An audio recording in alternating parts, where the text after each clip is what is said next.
Good evening. You're watching DD News Kohima with me, Sinti Runla. A look at our top stories first. Prime Minister Narendra Modi concludes two-day state visit to Bhutan. India reaffirms support for country's development.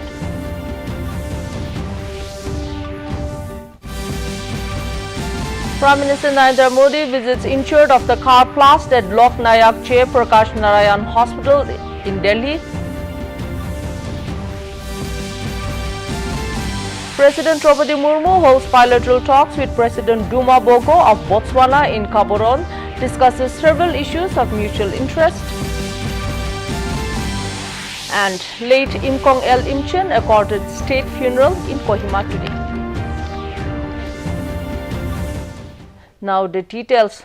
Prime Minister Narendra Modi concluded a successful two-day state visit to Bhutan. During the visit, Prime Minister Modi, along with the King of Bhutan and the Fort Truk Khyalbo, inaugurated the Kala Chakra or Wheel of Time Empowerment Ceremony. The Kala Chakra Empowerment, a significant Buddhist ritual, is part of the ongoing Global Peace Prayer Festival, which has brought together Buddhist scholars and devotees from around the world. Earlier, the Prime Minister announced a concessional line of credit of 4,000 crore rupees for the Himalayan nation to fund Bhutan's energy projects. The announcement followed his meeting with the King of Bhutan in Thimphu, where the two leaders discussed regional and global issues of mutual interest.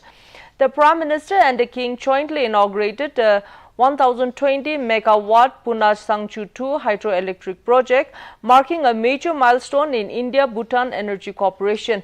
They also witnessed the exchange of 3 MOUs in the fields of renewable energy, mental health services and healthcare to further deepen bilateral ties. Prime Minister Modi also met his Bhutanese counterpart Dasho Chering Dopke. The two leaders welcomed the resumption of work on the main dam of the 1200 megawatt Punach Sangchu 1 hydroelectric project and agreed to ensure its timely completion.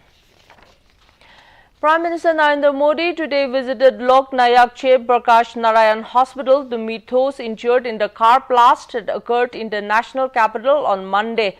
The Prime Minister reached the hospital immediately after landing in Delhi following the conclusion of his two-day visit to Bhutan. PM Modi interacted with the injured and wished them a speedy recovery. He was also briefed by officials and doctors at the hospital. In a social media post, PM Modi said those behind the conspiracy will be brought to justice. कुशल क्षेम जाना, उन्होंने घायलों से उनके हाल की स्थिति जानी। प्रधानमंत्री नरेंद्र मोदी ने डॉक्टरों से भी मुलाकात की और डॉक्टरों और अधिकारियों ने घायल लोगों के बारे में उन्हें जानकारी दी।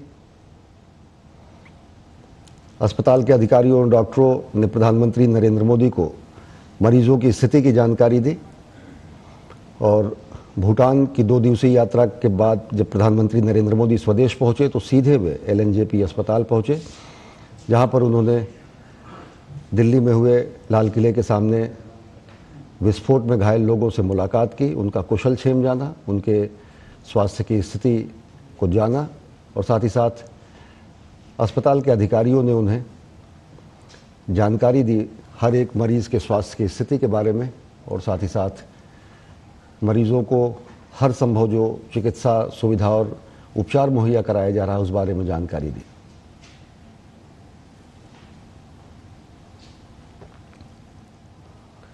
प्रधानमंत्री नरेंद्र मोदी ने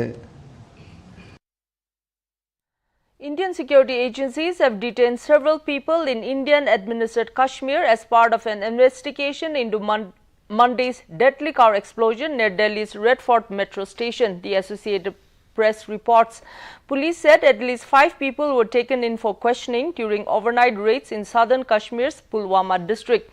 The detentions came hours after police in Indian-administered Kashmir said they had dismantled a suspected cell believed to be operating between the region and the outskirts of New Delhi. Another 7 people, including 2 doctors, were arrested and weapons and bomb-making materials were seized in Faridabad, a city in Haryana state which borders the National Capital Territory, police said. Delhi's police spokesperson Sanjay Dyagi said investigators were probing all possible angles, including a terror attack, an accidental blast or any kind of failure in the car. कर रही है NIA की team car blast वाली जगह पर पहुंची और blast वाले दिन वहां जो गाड़ियां खड़ी थी उनकी छानबीन की। इन वाहनों के रजिस्ट्रेशन नंबर चेक किए गए और मालिकों से भी पूछताछ की जाएगी। एनआईए ये पता लगाने की कोशिश कर रही है कि कहीं इन गाड़ियों में से किसी भी गाड़ी की कड़ी इस कार धमाके से तो नहीं जुड़ी हुई है।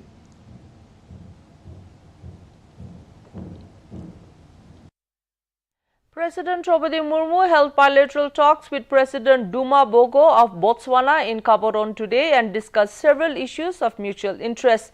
MOU on cooperation in health and pharmaceuticals to be signed shortly between the two sides. Botswana will be gifting India 8 cheetahs under Project Cheetah. During the President's visit, the cheetahs will be released into quarantine, marking Botswana's symbolic gift of cheetahs to India. President Murmu will also address the parliamentarians, interact with members of the Indian community and visit sites of historic and cultural significance in Botswana during this visit. Several dignitaries from Botswana will also call on the Indian President. President Murmu arrived in Botswana's capital city last evening after concluding her Angola visit. And it's time now for a short break. Please stay with us. ये वाला दिखाना गया तेरा price money. कुछ investment भी कर लेती, आते समय कर लिया मोबाइल से। कहाँ? गवर्नमेंट सिक्योरिटीज में। हाँ, RBI retail direct mobile app है ना। रिटेल डायरेक्ट स्कीम द्वारा इन्वेस्टमेंट यानी मैच्योरिटी पे guaranteed returns, no brokerage, no hidden fees. मान गए? आपको नहीं, ऐप को। आरबीआई कहता है जानकार बनिए, सतर्क रहिए। Welcome back. Union Minister for Finance and Corporate Affairs Nirmala Sitharaman today chaired the third pre-budget consultation meeting with stakeholders from the micro, small and medium enterprises MSME sector in New Delhi in preparation for the upcoming Union Budget 2026-27. The meeting was also attended by Union Minister of State for Finance Pankaj Chaudhary, the Secretary of the Department of Economic Affairs and senior officials from the Ministry of MSME. A pre-budget meeting is a consultation and discussion process held by government finance officials and the finance minister with various stakeholders before the final annual budget is formulated and presented to the legislature. Chief of Army Staff General Upendra Dwivedi today called for the democratization of technology, geographic diffusion and the use of demographics in terms of citizen, soldiers and merchants for modern warfare. Addressing the Delhi Defence Dialogue 2025 in New Delhi, Dwivedi highlighted the evolving role of technology in contemporary battlefields. He underlined that the Indian Army is looking at human-centric technology and is also considering Generation 7 technology for microchips. He also called for the use of AI, robotics and cyber tools in gray zones of warfare. He added that technology is there not to replace humans but to support them. And India dismissed the baseless and unfounded allegations made by Pakistan's leadership following a terror attack in Islamabad and Wana. Pakistan Prime Minister Shehbaz Sharif had blamed India for the incidents without offering any evidence. In response, MEA spokesperson Randhir Cheshwal said India vocally rejects the baseless and unfounded allegations being made by the Pakistani leadership. It is a predictable tactic by Pakistan to concoct false narratives against India in order to deflect the attention of its own public from the ongoing military-inspired constitutional subversion and power grab unfolding within the country, Cheshwal added. At least 12 people were killed and 36 others injured in a suicide blast outside the district and Sessions Court building in Islamabad's G11 area on Tuesday. The explosion occurred amid several high-profile events being hosted in the capital, including the Inter-Parliamentary Speakers Conference, the 6th Margala Dialogue and a cricket match between Pakistan and Sri Lanka in Rawalpindi. And here at home, a state funeral to pay last respects and homage to advisor, information and public relations and soil and water conservation, late Imkong El Imchen, who passed away at Guwahati yesterday, was held today at his official residence at Old Ministers Hill, Kohima. Hundreds of mourners attended the service of late Imkong El Imchen, a veteran legislator who passed away at 75. He leaves behind his wife, 3 sons, 2 daughters and 13 grandchildren. Late Im Kong El Lim Chin was elected from the 28 Koritang constituency 5 times and served 25 years as an elected representative in the state in various capacities.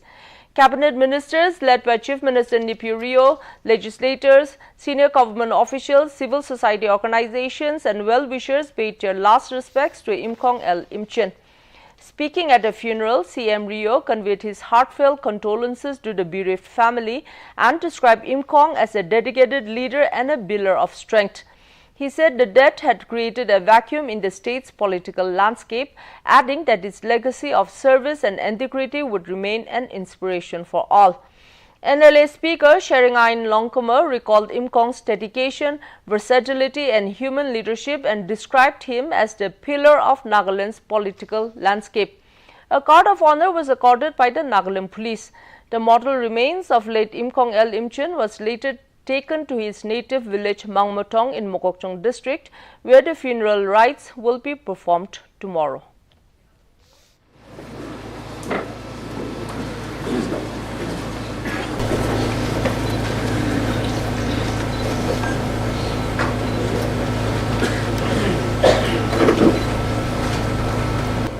True circumstances, our party were different, but we always talk like good friends and share problems. And I get all the cooperations as far as serving the public in the best way possible. Yes, he was in the opposition as MLA, but he effectively worked inside and outside the assembly. He spoke for the welfare of the people. Rightfully, he was sent back, elected again in 2023, and then he held as advisor in the BJP. Any problem up and down, he's a survivor.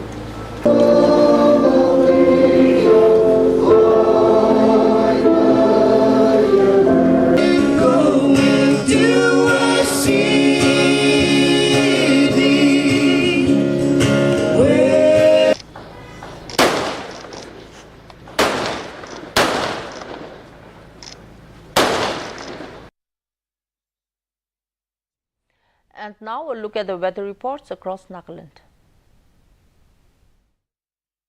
Kohima today recorded a maximum temperature of 24 degrees Celsius and a minimum temperature of 11 degrees Celsius, while Dimapur had a maximum temperature of 29 degrees Celsius and a minimum temperature of 16 degrees Celsius.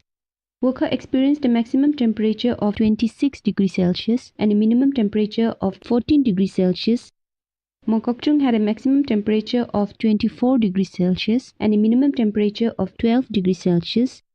Mon had a maximum temperature of 27 degrees Celsius and a minimum temperature of 15 degrees Celsius. Towards the east, Twinsang had a maximum temperature of 22 degrees Celsius and a minimum temperature of 8 degrees Celsius. Zinabuto had a maximum temperature of 23 degrees Celsius and a minimum temperature of 10 degrees Celsius. Phak had a maximum temperature of 23 degrees Celsius and a minimum temperature of 9 degrees Celsius. That's all for the weather report. And before we close, a quick look at the top stories once more. Prime Minister Narendra Modi concludes 2-day state visit to Bhutan. India reaffirms support for country's development.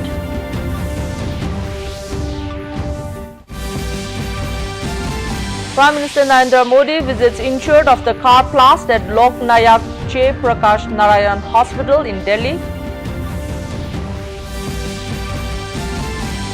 President Draupadi Murmu holds bilateral talks with President Duma Bogo of Botswana in Gaborone, discusses several issues of mutual interest. And late Im Kong El Lim Chin accorded state funeral in Kohima today. And that's a wrap for tonight. Thanks for watching.